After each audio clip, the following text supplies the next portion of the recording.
And now, an Envision Financial podcast with Luke Smith on Canberra's 2CC. Friday afternoon once again, and time to welcome back into the studio from Envision Financial, Luke Smith. Good afternoon. Thanks for having me. Well, today we've got a cracker of a topic because this is one that actually confounds people quite a lot when they have to deal with Centrelink. Yes. Now, we know that can be a difficult process, but today's question specifically is, what is the Centrelink asset test and how does it work? And of course, we're talking about in relation to accessing the aged pension. Yeah, correct. Look, this is a word salad of a segment because there is so much going on. So what we're going to touch on today is simply what is the asset test and just sort of demystify a few assumptions that I hear people coming out with. But for some context, when people reach Centrelink age, which is generally 67, they go into Centrelink and say, hey, am I eligible for the age pension? Now, there are two tests that Centrelink use to work out your entitlement to a potential age benefit. And that is the asset test, and then there is a separate income test. Now, the test that gives you the least benefit is the test that they use. Right. So let's get that right out of the gates because people go, well, I've got A, B, and C, so I won't have anything under the income test, so I'll get everything under the income test. No. They go, where do you sit on the asset test? Where do you sit on the income test? And then we hear that wonderful word, deeming. And that simply means we're going to assume that what you've told us here on that asset test generates some income, and then that leaks into the income test. So they are interrelated, but we can start and reconfirm, as most people would know, your family home is exempt. Yes. I still have people come in and go, oh, but I'm going to have to sell my house because my house is too expensive. You can have a $5 million house and somehow, I don't know how, but somehow it's still exempt under the rules. There are some exceptions to that. If people own a farm, for example, Correct. That can be an issue. Correct, And that's right. it might well be your family home, but it's also Yes. a commercial landholder. Correct. So what they generally do there is there's a test for the duration of ownership where they start to look at 20, 25 years of ownership, but they also then break it into, here's my 5-acre block, which is my residence, and that part of that broader asset falls under that test, and then you've got your acreage and everything else that goes on. So your land ownership is a slightly different animal. But when we think about the asset test, they then break the asset test up into single or couple, homeowner or not homeowner. Yes. Okay, and depending on where you fit in that bracket, that's the sliding scale that they use. For example, a couple can have under 451,500 of asset and get the full age pension. Now, that means you've got money in the bank, term deposits, some shares, some super, cars, caravans, toys. If that falls under 451,500 between you, then you would be entitled to the full age pension, which is over $800 a fortnight each. Yes. If you have assets of more than 1,012,500, then you have too much in the way of assets and you get nothing. So that's the top end. Our bottom end is 451. From a single perspective, under 301,000 and over 674, nothing. Now, if you're in between, you get a prorated amount. Yes. And a simple way of thinking about that is, if I was halfway up the scale, I get about half of the age pension. So if it's $800 a fortnight for a full benefit and you're halfway up the asset test, you might get $400 a fortnight and so on. And what they do is they drop the pension by $78 a fortnight, $78 a year for every $1,000 over the minimum test. So again, most advisors will be able to work that out. Centrelink can go and work that out. But just make sure you understand that it's not all or nothing. It can be a prorated amount. And that's a living, breathing thing. Another point that I get from a lot of people is, well, I'm over, I'll never get it. Well, not necessarily. You might go and spend like there's no tomorrow for the next 5 or 6 years of your retirement and fall under that $1,012,000 limit. Yes. The other thing to keep in mind is, well, that's getting indexed twice a year as well. So it's going up over time. And if you're spending and living your best life and ripping through your cash. And Eventually you'll fall down below Correct. that limit, yeah. Right, that's right. Now, you only need to get $1 of pension to then be entitled to pharmaceutical benefits, the card, and all of the other concessional allowances, which have a market value, I've been told by retirees, of between sort of $4,000 and $6,000. Yeah. Because you get a discount on this and a discount on that, and you don't have to pay for a driver's license and all these other fun things. So don't panic that you might be just over. If you want to get under it, then go and have a spend. Because if you were to throw money at your house and do improvements on your home, and your home's an exempt asset, there's a way of bringing down your assessable assets and potentially becoming, eligible for something. You race out and buy a couple of cars. That's not going to help you because the car value gets added to your asset value and you've just moved the problem into another asset. So you need to be strategic about what you're doing. Another thing that I think people need to keep in mind, and this is a little tip here from a strategy perspective, is let's say I'm 68 and my wife is 62. If my wife has accumulated super and she has not started a pension even though she's eligible to, anything in her super fund is exempt under the asset test in the eyes of Centrelink.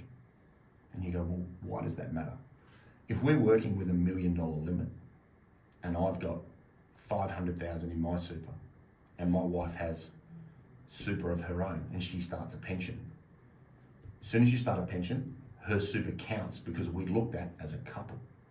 If she doesn't start a pension and it's in accumulation phase, the $500,000 of assets that she has and still has full access to is exempt in the eyes of Centrelink.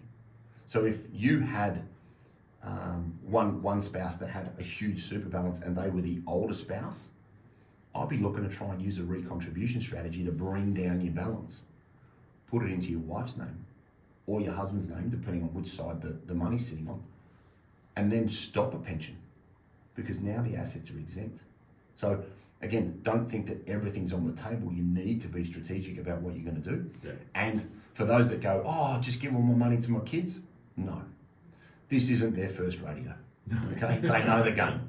And there are specific gifting rules where you've got 10,000 a year or 30 over a rolling 5-year period. If you give away any more than that, Centrelink will assume that you have it under the asset test and include it against your assessment, even though you may have given it to your grandkids.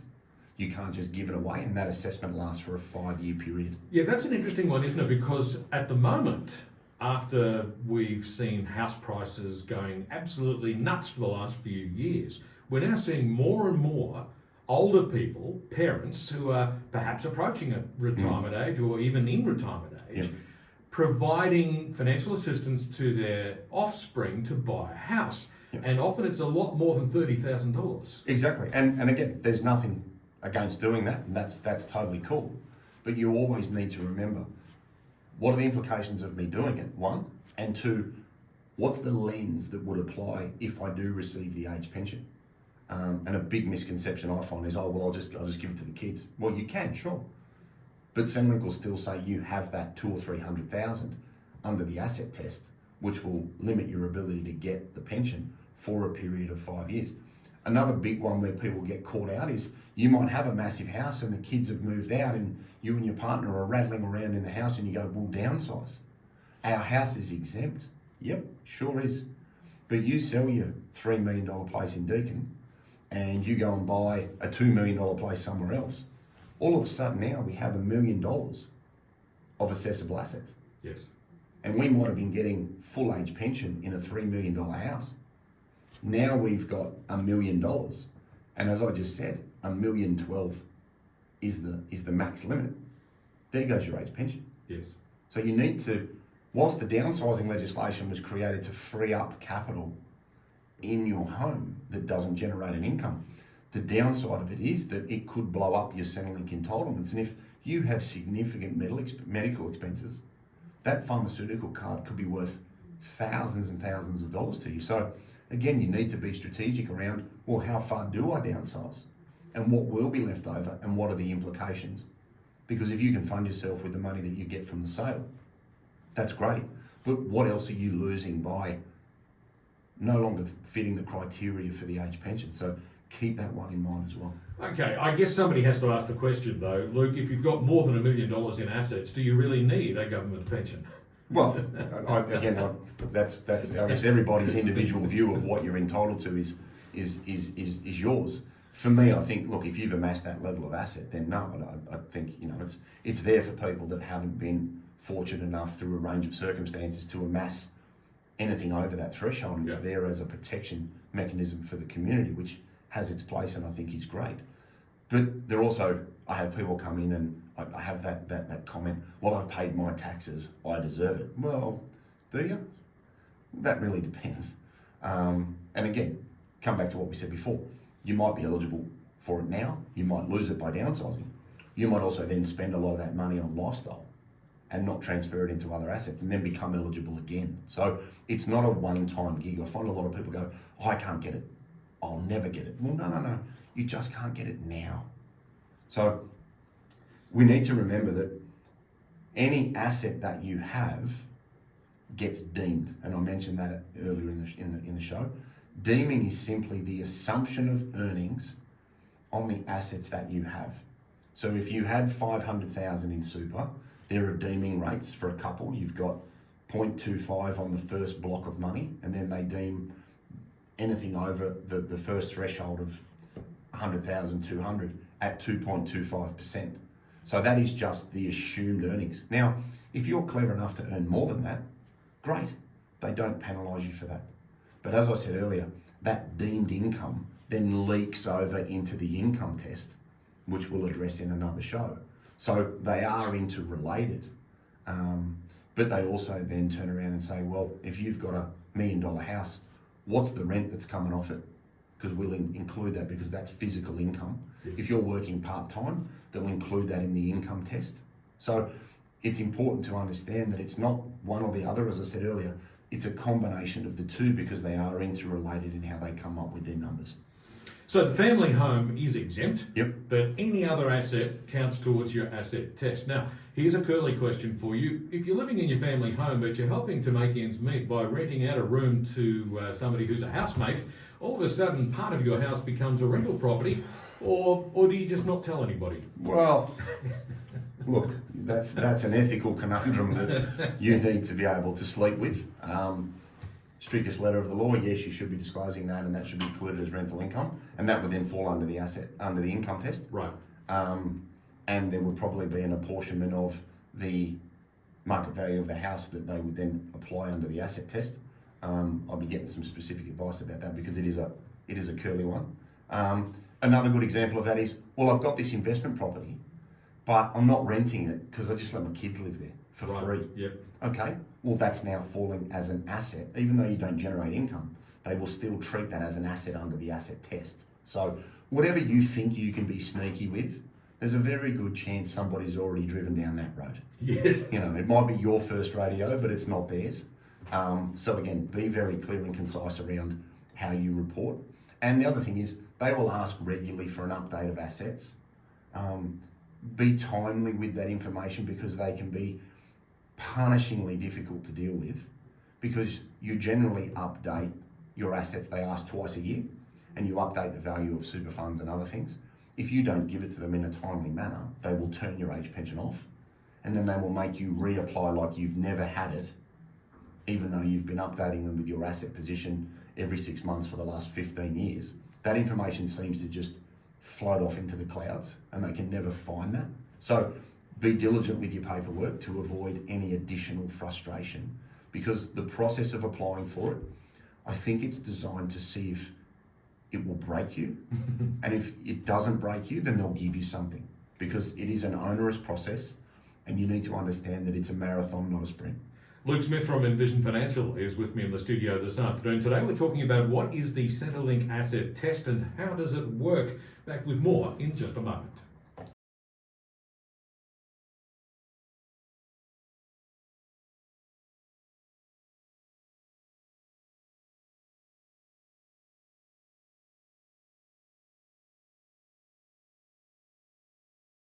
Luke Smith from Envision Financial is with me in the studio. Today's topic, what is the Centrelink asset test and how does it work?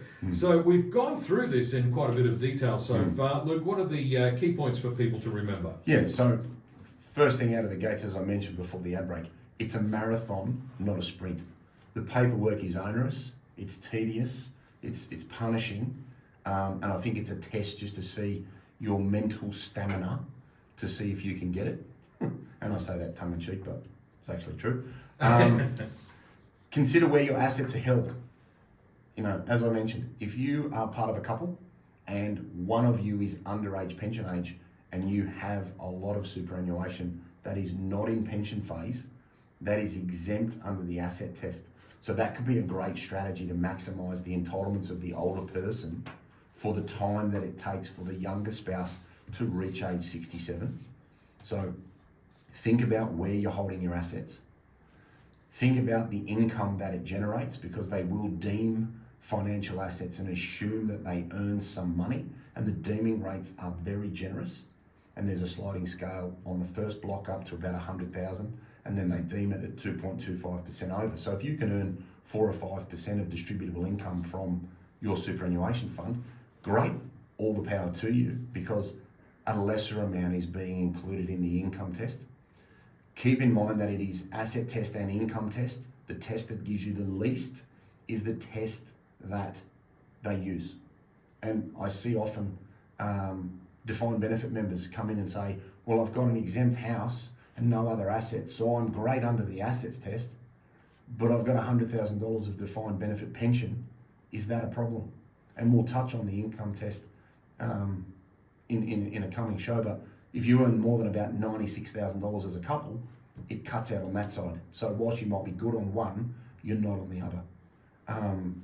Your home is exempt, and remember that downsizer contributions, whilst the new home that you buy would be exempt, the capital that you realise from the sale would then add to your assessable assets and can reduce your pension entitlements if you do have a large family home value and receiving the full age pension. Think about the implications of the downsizer legislation. Whilst they're great to free up capital, they're not great from a Centrelink perspective. So if you are getting Centrelink on a full or part entitlement and you do want to downsize, run the numbers, because it might be that you buy a similar sized house in a different area that's smaller, that costs more to keep your age pension, over selling a big house in a particular suburb to go to a smaller place and realise capital that could then fall under the asset test. So you need to be strategic there, because a lot of people get caught with that. And then just remember that whilst you may not be eligible right now, it's not a forever thing. If you're not eligible at the moment, keep reviewing the thresholds, because if you're living your best life and ripping through money, that's great, that's your choice. But the test's indexed twice a year, so the capital thresholds are going up, and you then need to think about holding things in the right structure to get as much as you can to fund the lifestyle that you want to have. Well, today we've been talking about the Centrelink assets test, and we will address the income test on another occasion, so keep an eye out for that one. But in the meantime, Luke, where can listeners get more information? Yeah, so if you're not sure, office number 6260-4749, envisionfinancial.com.au. We've got all the previous shows on the podcast on the website. We've got the podcast, The Strategy Stacker, Luke Talks Money on iTunes and Spotify. We've got Envision Financial Canberra. You can subscribe to that channel on YouTube. We've got all of the shows. You can watch it on your iPhone or your tablet. We've got YouTube Shorts. We've got the Strategy Stacker handle on the TikToker. And these types of strategic considerations are in Smart Money Strategy, your ultimate guide to financial planning. Book that came out 12 months old now, which is exciting, in all good bookstores, Amazon and Booktopia. Fantastic, Luke. Thanks very much. We'll catch you next Friday. See you next week. Luke Smith from Envision Financial, back with us again at the same time next Friday, right here on 2CC.